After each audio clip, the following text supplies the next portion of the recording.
Welcome back, Goblins, and thank you for tuning in. My name is Liz, and I'm a person who is diagnosed with dissociative identity disorder. Today's topic is a bit sensitive, so I wanted to give a forewarning. We will be discussing the topic of EDs today, and to avoid censorship, I will be hereby referring to them as Eds, because I know YouTube is pretty strict on that kind of thing sometimes. A few years ago, we attended the Healing Together conference, which is a conference about dissociative disorders. There are a variety of speakers, and it's honestly a great experience.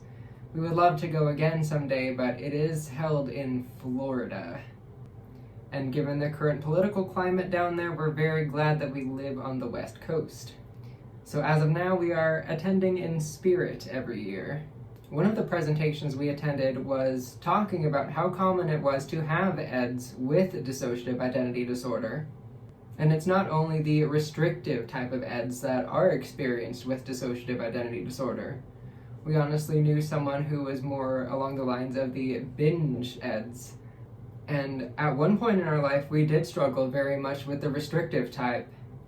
Nowadays, that isn't the case. I know that we are skeletal at best these days, but that is because of our physical disability that we are currently in the workups for. The doctors suspect that it's Ehlers-Danlos syndrome, but we are still getting the testing and stuff done. We got a gastric emptying test done a couple days ago, and that provided no results, which is super disappointing, but that's how it be with medical stuff sometimes. A few years ago, we found that restricting was honestly something that we would do on the daily basis. We would eat as little as we physically could until our stomach started almost rejecting food. Part of that was because we experienced pain after eating almost every single meal, and that is part of whatever physical disability it is that we have, but we didn't know that at that time. We went through a stage where all the doctors didn't want to actually label it as an ED. They simply called it disordered eating, which we found frankly more infuriating than if they had diagnosed us with an ED. It also largely came from a place of trauma. Trigger warning for our phrasing, but it is how we felt. We felt that we were repeatedly violating ourselves with food. We did not want materials going in our mouth and down our throats. And it was a big struggle for a long time with that,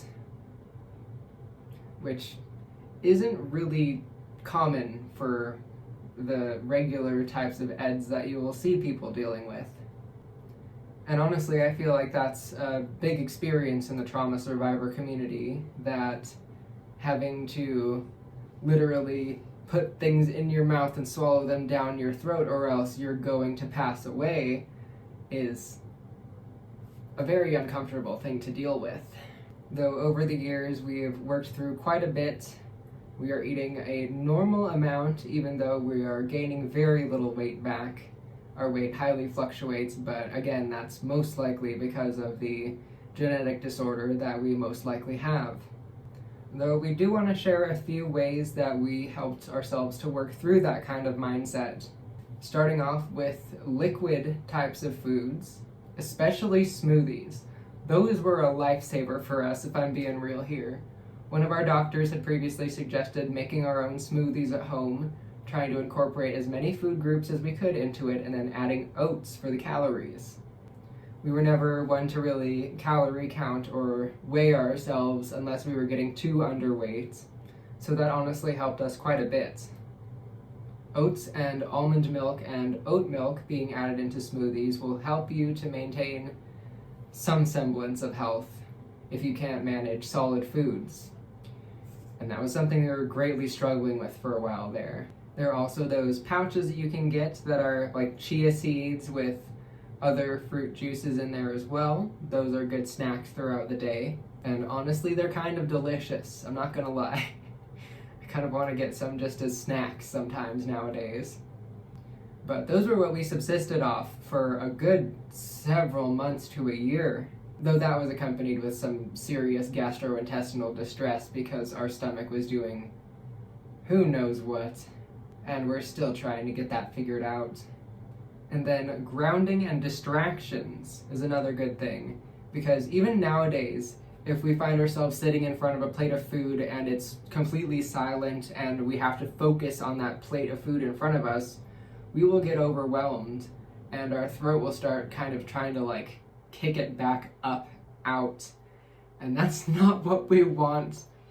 And it's a very unpleasant experience for us and other people around us who have to witness that.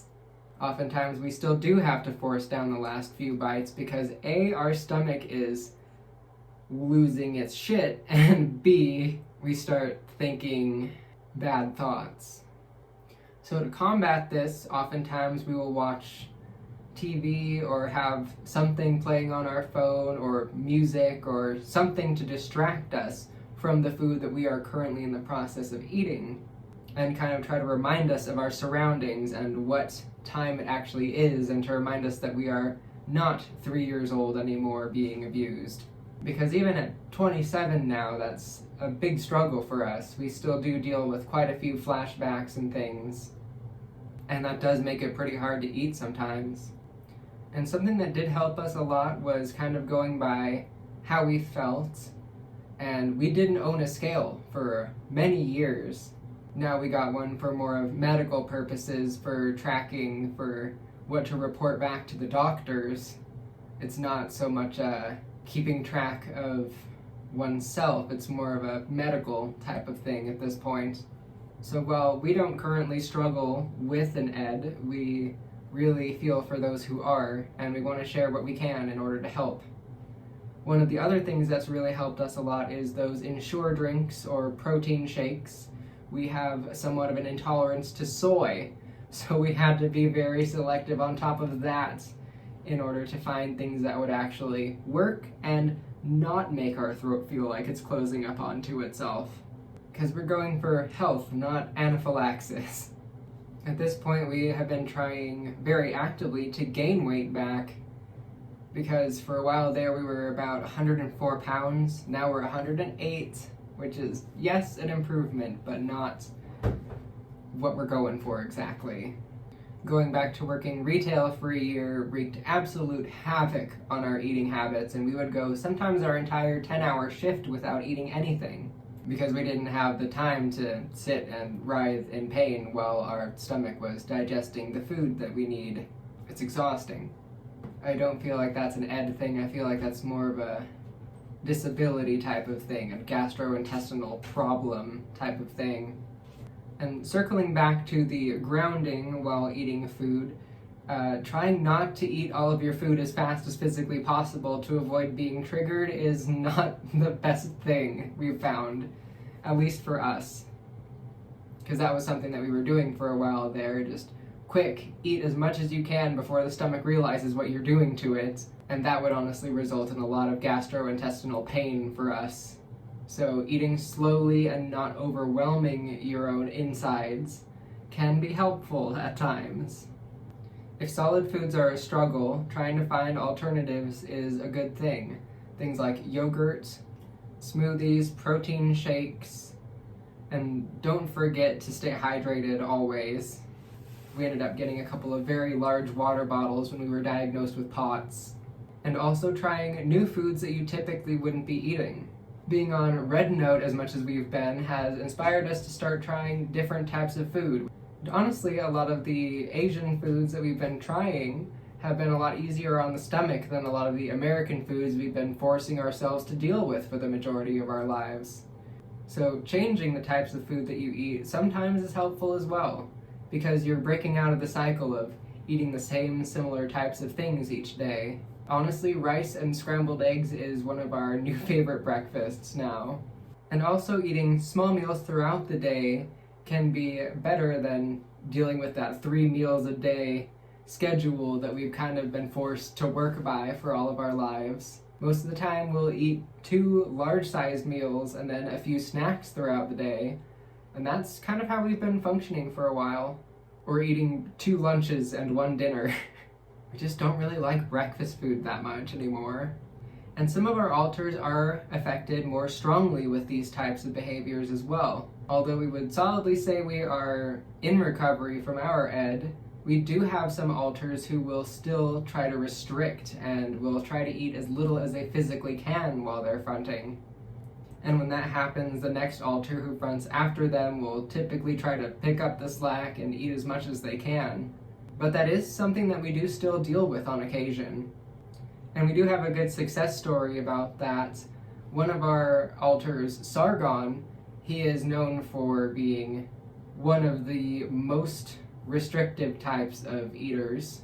And over the years, he's kind of gone into an alter who helps us recover from that kind of thing.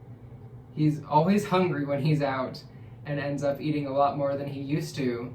And we're super proud of him for that, honestly. He's come a long way. So there is hope. If you are in the process of dealing with Eds and struggling with that, that won't always be how it is for you. There is recovery, there is hope.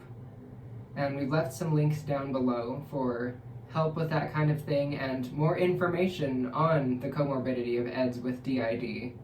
And to sum it up again, we are not currently dealing with those symptoms. I know we look very skinny right now, and yes, we are, but it is more of a medical thing than a psychological thing for us at this point. It is because of whatever disability, which is, let's face it, it's Ehlers-Danlos, regardless of what the doctors want to call it. The symptoms are there, and they are exactly textbook. We can even do the Baton scale test and score all of the points, which is frankly kind of scary, but it is what it is. If solid food is a hurdle that you are struggling with, there are options out there that you can still get your nutrition that you need, and you are not alone. If you are dealing with Eds, you are definitely not alone. Stay strong and be kind to yourself. So thank you all for listening. Thank you for tuning in. Hit subscribe to become a goblin. If you want to support this channel, please like and leave a comment down below. And currently we are not financially able to get a P.O. box. We may do that again in the future, and we'll let you know if we get one signed up. Thank you again for listening, and we'll see you all in the next video. And here is a moment of Drago sleeping on a towel. Thank you.